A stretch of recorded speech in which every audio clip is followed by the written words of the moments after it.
환영합니다. 어떤 목사님이 계셨는데요. 떡볶이를 굉장히 좋아하셨습니다. 그래서 떡볶이 좋아하는 아주 잘하는 가게를 알고 계셨습니다. 그 가게는 이제 오뎅도 팔았는데요. 특별히 거기 사장님 아주머니가 계셨는데 말을 참 잘하셨습니다.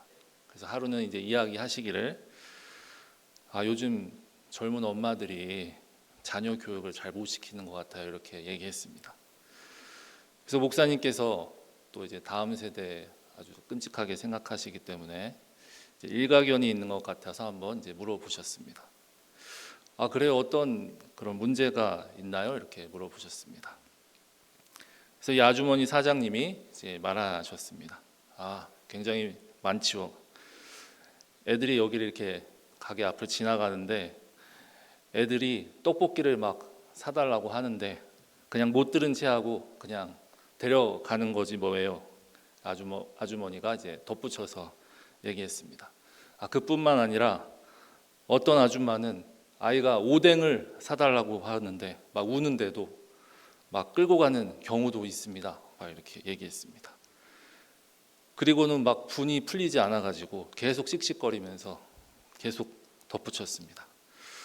그래도 애들을 잘 가르치는 엄마도 있습니다.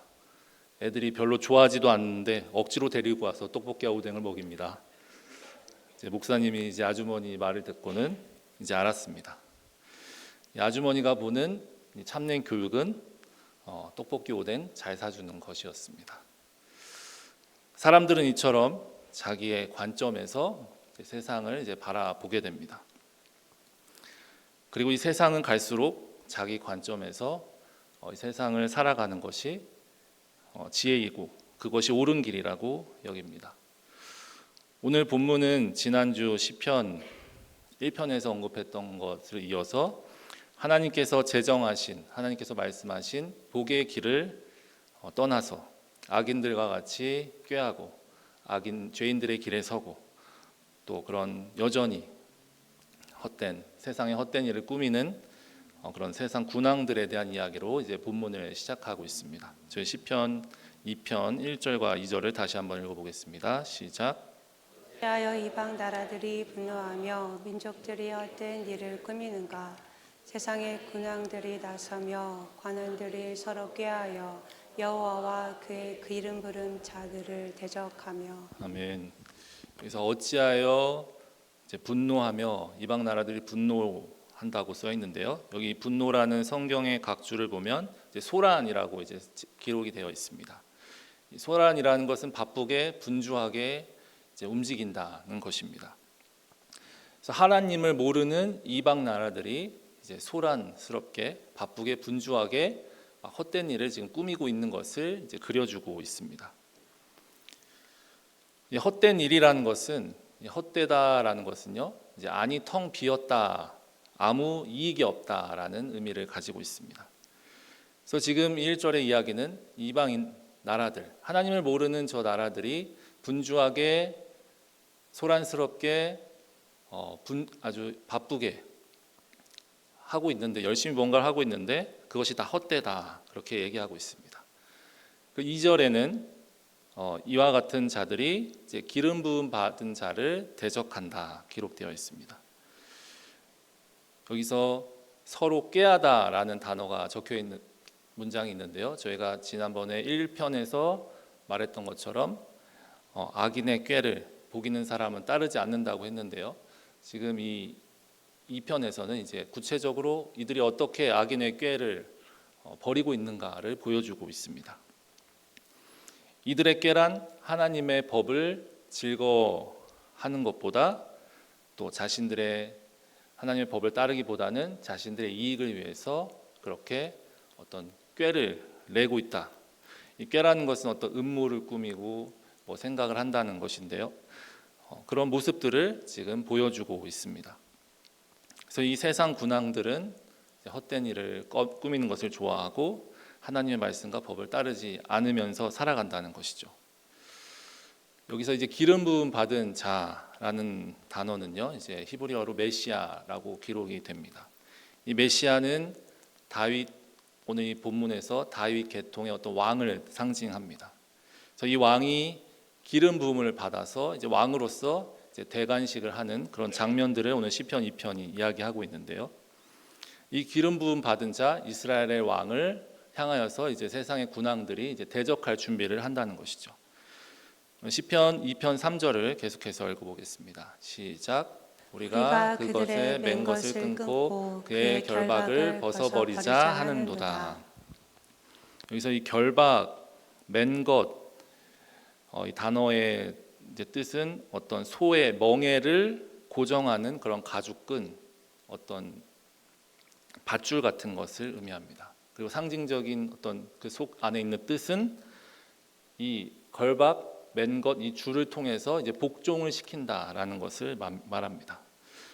그래서 지금 이 세상의 군왕들이 우리가 지금 매여 있다, 결박이 되어 있다 이렇게 표현하고 있는데 그 대상이 바로 이제 하나님, 여호와 하나님으로부터 하나님께 속한 것을 지금 우리가 매여 있다, 우리가 결박되어 있다 이렇게 표현을 하고 있는 것이죠. 즉 이 세상의 왕들에게는 여호와의 기름 부은 이 메시아에게 복종하고 그렇게 살아가는 것보다, 하나님의 법대로 살아가는 것보다 오히려 그것을 거부하고 그것들을 끊어버리고 그 결박을 벗어서 자유롭고 자신들이 생각했을 때 자유롭고 독립적으로 그런 자율적인 왕이 되기를 원한다고 이야기하는 것이죠. 하나님께 매인 그런 삶을 원하지 않고 그것들을 다 이제 벗어버리자 이렇게 이야기하고 있습니다.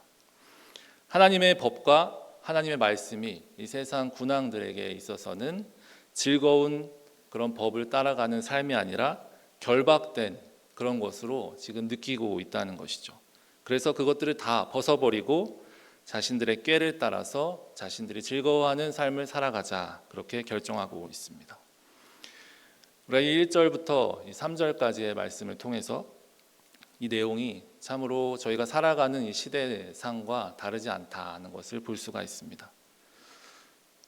이미 많은 시간들이 지났지만 유럽에 있는 교회들, 또 한국의 교회들, 또 저희가 지금 살아가고 있는 북미 지역도 갈수록 살아가는 것은, 먹고 사는 것은 좋아져 가지만 이 세상의 모든 것이 발전하고 우리가 많은 것을 누리며 안락함 가운데 그렇게 살아가지만 점점 하나님과 멀어지고 있다는 것을 저희가 알 수가 있습니다.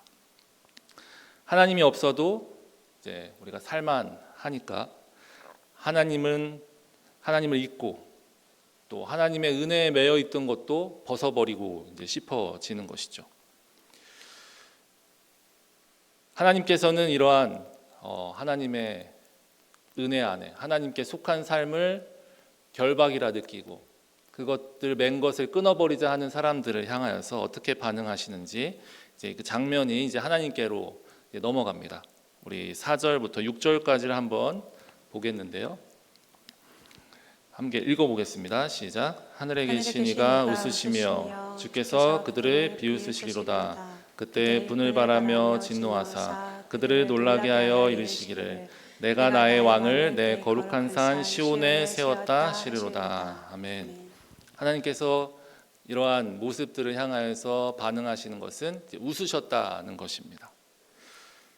스스로 자신의 꾀를 훌륭하다 여기고 그렇게 생각하고 살아가지만 눈에 보이는 것은 참 아름다울 수도 있지만 하나님 앞에서 봤을 때는 그것이 헛된 것, 텅 빈 것이기 때문에 하나님께서는 웃으신다 그렇게 표현하고 계십니다. 서로 꾀하고 하나님을 대적하는 그런 삶은 하나님께서 조금 더 강하게 4절 후반부에 얘기하시는데요. 비웃으신다 이렇게 얘기합니다. 비웃다는 것은요, 하나님께서 무시하신다는 것을 의미하고요. 이 무시한다는 것은 그것에 관심조차 두지 않으신다는 것도 갖고 있습니다. 이렇게 하나님께서는 이 세상의 분주함, 소란함, 그런 대적함, 하나님의 은혜의 결박으로부터 떠난 그런 모습들을 바라보시면서 이제 웃으신다는 것입니다. 왜냐하면 저희가 1편에서 살펴보았던 것 같이 그러한 인생은 바람에 나는 겨와 같은 인생이기 때문입니다. 하나님의 진노 앞에서 세상의 어려움 앞에 다시 닥치게 될 때 그 풍성해 보이는 잎사귀가 말라 버릴 것을 하나님께서는 아시기 때문입니다. 그래서 하나님의 그 웃음은 조롱이 섞인 웃음이 되고 이제 그 진노가 분을 발한다 이렇게 되어 있는데요. 이 진노라는 것은 하나님께서 군대를 일으켜서 이제 땅을 다 진압하고 불태워 버리신다 이렇게 써 있지 않고요. 한 왕을 이 거룩한 산 시온에 세웠다 이렇게 기록되어 있습니다. 그러면서 이제 말씀하시는데요. 시편 2장 7절 시편 이제 2편 7절 보겠습니다. 시작. 내가 여호와의 명령을 전하노라. 여호와께서 내게 이르시되 너는 내 아들이라. 오늘 내가 너를 낳았도다. 아멘. 여기서 이 여호와의 명령이라는 것은요. 당시 어떤 왕의 칙령과 같은 것입니다.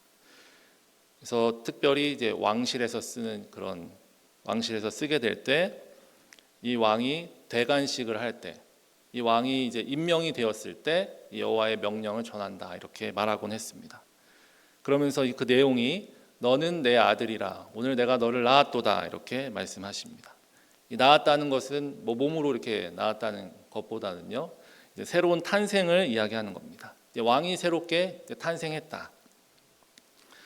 그래서 이 하나님께서 이 새 왕이 탄생했는데 이 왕이 내 아들이다 이렇게 얘기하고 있습니다.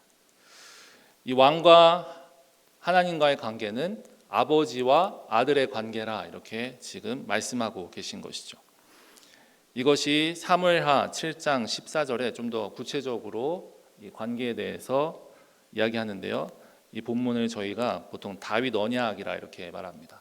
14절에 보면 나는 그에게 아버지가 되고 그는 내게 아들이 되리니 그가 만일 죄를 범하면 내가 사람의 매와 인생의 채찍으로 징계하려니와 16절에 보면요. 내 집과 내 나라가 내 앞에서 영원히 보존되고 내 왕위가 영원히 견고하리라 하셨다. 그래서 지금 이 본문은 이제 하나님께서 다윗과 그 후손들을 통해서 그 왕권을 영원히 견고하게 하시겠다. 그렇게 약속하시면서 이 왕으로 삼게 됐을 때 내가 그에게 아버지가 되고 그가 내 아들이 되겠다라는 약속을 하셨습니다. 그러면서 8절에 계속해서 시편 2편 8절에요. 계속해서 하나님께서 약속하시는데요. 한번 같이 읽어보겠습니다. 시작. 내게 구하라. 내가 이방 나라를 내 유업으로 주리니 내 소유가 땅끝까지 이르리로다. 지금 하나님께서는 이제 그 이방 나라들까지 이 새 왕에게 유업으로 줄 것이다. 그리고 내 소유가 땅끝까지 이를 것이다 하면서 하나님께서 복을 이제 부어 주시면서 약속을 해주십니다. 근데 저희가 역사를 한번 살펴보면 이 다윗의 전성기에도 이방 나라 끝까지 모든 그 땅을 다 점령한 것도 아니고요. 다윗 왕 이후에는 솔로몬 이후에는 점점 이스라엘은 이제 쇠퇴해져 가서 결국에 BC 586년에는 바벨론의 군대에 의해서 유다가 멸망합니다. 그리고 바벨론의 포로로 이제 잡혀갑니다. 그 뜻은 다윗의 이 왕권이 다윗의 나라가 망했다는 것입니다. 왕조가 이제 끝나 버렸기 때문에 그럼 저 말씀이 하나님께서 약속을 어기신 것인가 그렇게 생각해 볼 수가 있죠. 그래서 이 시편 2편은 이스라엘의 어떤 왕에 대한 내용을 가지고 있는데요. 이 배경에서 시편은 왕의 어떤 대관식 또 미래의 왕으로 지명된 것들의 어떤 의식을 담고 있는 그런 본문이었습니다. 그래서 이 왕이 세워지면 이 왕은 하나님의 아들인 것이고요. 기름 부음 받은 자로서 그런 하나님의 통치를 대신 이뤄가는 그런 것이었습니다. 그런데 역사 속에서 바벨론에 의해서 유다 왕 다윗 왕조가 이제 끝이 난 것이죠. 이후에 이제 포로기 이후에 이 백성들은 이 시편을 읽으면서 시편 2편을 읽으면서 이 기름 부은 받은 자, 이 메시아를 이제 기다렸을 것입니다. 세상을 다스릴 이 왕, 이 메시아가 오기만을 이스라엘 백성들은 이제 기다렸습니다. 그래서 결국에 저희가 잘 아는 것과 같이 이 신약에서 이 메시아이신 예수 그리스도를 통해서 이 약속이 이제 성취가 되었습니다. 신약 성경은 이 7절에 앞에서 나왔던 여호와의 아들, 또 이 기름 부음 받은 자 이 메시아를 예수 그리스도라고 분명하게 얘기하고 있습니다. 그래서 이 시편 2편이 다른 어떤 시편들보다 이 신약 성경에서 많이 인용이 되는데 18회나 이제 인용이 된다고 합니다. 그래서 시편 2편에 나오는 이 기다린 오랫동안 기다린 이 메시아가 바로 여호와의 아들이 이 기름 부음 받은 자가 바로 예수님이라는 사실이 굉장히 중요하다는 것을 강조하는 것이죠. 그래서 이 신약 성경을 읽어보면 마태, 마가, 누가, 요한 복음을 보면 예수님이 세례를 받으실 때 또 변화상 사건 같은 곳에서 너는 내 아들이라, 너는 내 기뻐하는 자라 이런 말씀을 하시고요. 사도의 행전에서도 특별히 바울이 비시디아 안디옥에서 이제 기름 부음 받은 자에 대한 약속을 대한 이제 설교를 하는데요. 사도행전 13장 33절을 보면요. 하나님이 예수를 일으키사 우리 자녀들의 이 약속을 이루게 하셨다 함이라. 시편 둘째 편에 기록한 바와 같이 너는 내 아들이라 오늘 너를 낳았다 하셨고. 그래서 지금 이 시편 2편에서 말하는 이 아들 그리고 이 메시아가 바로 예수님임을, 그래서 예수님께서 부활로 모든 죽음을 이기시고 또 약속된 대로 영원한 나라를 세우셨음을 이제 보여주는 것입니다. 그런데 예수님께서 이 세우신 이 영원한 나라는 이스라엘 백성이 기대했던 그런 나라와는 사뭇 다른 모습을 가지고 있었습니다. 이스라엘 백성들은 무너진 이 잃어버린 나라, 강력한 강한 군사력을 가진 그런 나라로 회복하는 것이 이 메시아가 다시 왔을 때 할 일이라고 생각했지만 예수님께서는 그런 나라를 보여주시지 않았기 때문이죠. 눈에 보이는 그 강력한 나라, 당장 내 눈앞에 이루어질 수 있는 그 하나님의 약속이, 그런 하나님의 나에게 주신 유익이 더 중요하다고 느껴졌기 때문입니다. 우리도 이와 같이 살아갈 수가 있습니다. 이스라엘 백성과 같이 눈에 보이는 나라에 우리는 마음을 빼앗기고요. 눈에 보이는 세상이 전부인 것처럼 저희는 살아갈 때도 있습니다. 그래서 눈에 보이지 않는 하나님의 나라는 나의 생각 속에, 나의 삶 속에 저 멀리 이제 미뤄지게 되고요. 또 하나님의 나라를 기대하면서 살아가지 않을 때도 있습니다. 눈앞의 이익을 위해서 하나님의 나라를 위한 것들, 그런 것들은 다 멀리한 채 오히려 서로 꾀를 내면서 이 땅의 눈앞에 있는 것들을 위해서 저희는 이렇게 살아갑니다. 하지만 하나님께서는 보이는 것 전부가 아니다. 내가 약속해 준 것이 그게 다 보이는 것, 그런 것들만을 위한 것이 아니다 말씀하시면서 세상을 향해 웃으시며 그렇게 말씀하시는 것이죠. 저 시편 2편 9절을 같이 읽어보겠습니다. 시작. 내가 철장으로 그들을 깨뜨리며 질그릇같이 부수리라 하시도다. 아멘. 이 철장으로 세상의 이 군왕들을 깨뜨리고 이 질그릇같이 이제 부수겠다 이렇게 말씀하고 있습니다. 이 고대 이제 애굽에서는요, 이 질그릇 토기장의 그릇에 자신의 이제 적의 이름을 적고요, 그 그릇을 이제 깨트려 버리는 그런 의식들이 있었다고 합니다. 그래서 한번 깨져버린 그릇은 조각조각이 나서 다시 회복이 되지 않기 때문에 이 토기장의 질그릇을 이렇게 부셔버리는 것은 적군을 이겼다는 그런 상징을 가지고 있는 것이죠. 지금 이제 이 메시아 기름 부음 받을 왕이 이제 세상 권세를 물리치고 이제 깨트리고 부술 것을 지금 하나님께서 보여주시는 것이죠. 이 말씀과 같이 하나님께서는 예수님을 우리에게 보내주셔서요, 이 세상을 이제 이기셨습니다. 그리고 우리는 그 믿음 안에서 영원한 완전한 이 승리를 향해서 오늘도 하루하루 살아가고 있습니다. 그래서 그리스도인은 그렇기 때문에 예수님께서 이미 승리하신 것을, 그리고 앞으로 완전한 승리를 우리에게 주실 것을 기억하고 주님 주신 힘을 얻고 그 승리를 신뢰함으로 우리에게 있는 여러 가지 어려움과 유혹 속에서 우리가 굳세게 맞서 싸우는 그런 믿음들이 저에게 다 있어야 하는 것입니다. 그래서 오늘도 주님께서 우리에게 주실 그런 승리들을 기대하고 또 눈을 열어서 그 믿음으로 주님을 바라보면서 그 승리를 하루하루 가운데 살아가는 저와 여러분 되었으면 좋겠습니다. 저희 계속해서 이제 결론 부분인데요. 시편 2편 10절 11절 말씀입니다. 같이 읽어보겠습니다. 시작. 그런즉 군왕들아 너희는 지혜를 얻으며 세상의 재판관들아 너희는 교훈을 받을지어다. 여호와를 경외함으로 섬기며 떨며 즐거워할지다. 아멘. 이 군왕들에게 이제 하나님의 지혜를 얻고 이제 교훈을 받으라 이렇게 말합니다. 그리고 하나님을 경외함으로 섬기고 떨며 즐거워하라 이렇게 말하고 있습니다. 정리하면 하나님께 복종하고 하나님의 말씀에 순종하며 그 법에 따라 살라 이렇게 말하는 것이죠. 그러면서 2편 12절을 보면요. 그의 아들에게 입맞추라.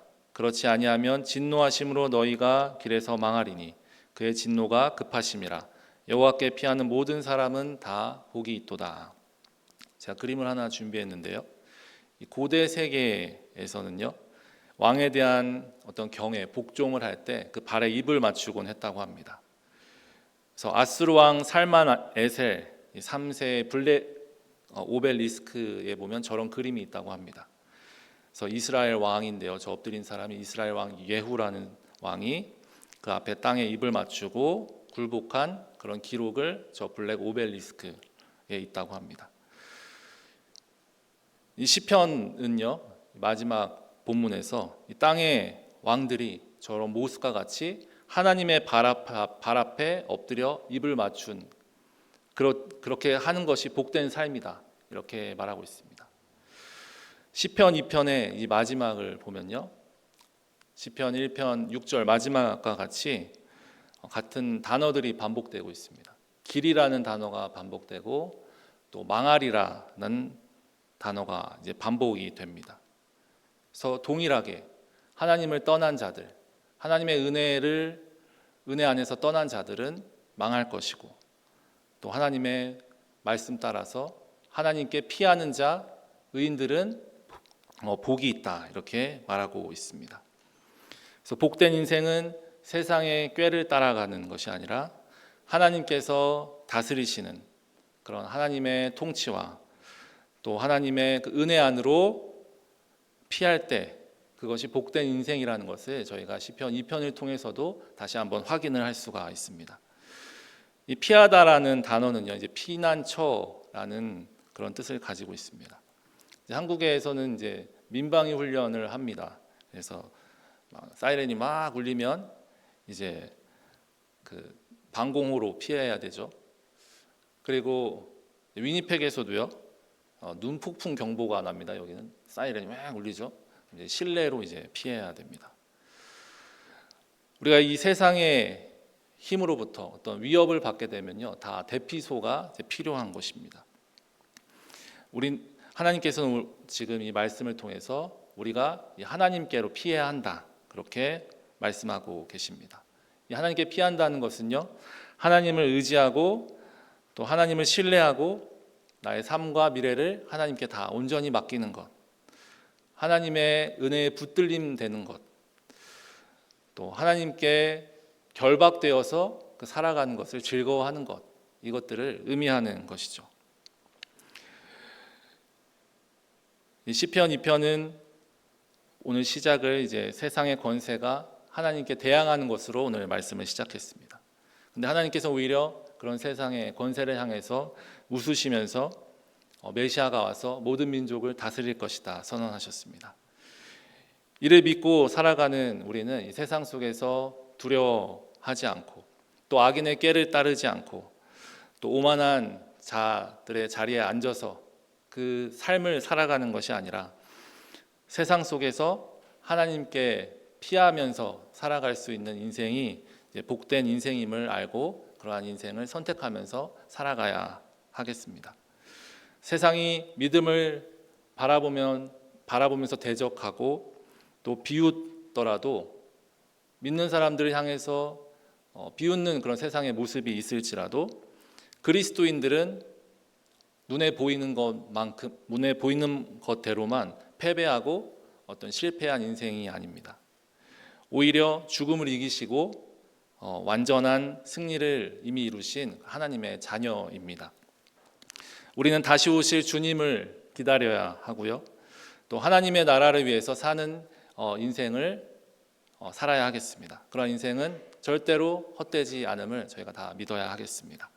또 하나님 우리의 참된 왕이시며 또 그 왕께서 주시는 힘을 가지고 또 세상 속에서 또 한 주간 또 남은 일주일을 힘있게 살아가는 저와 여러분이 다 되시기를 소망합니다.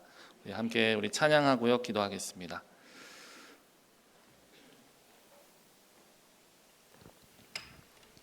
우리 주님 다시 오실 때까지 같이 힘차게 찬양하겠습니다.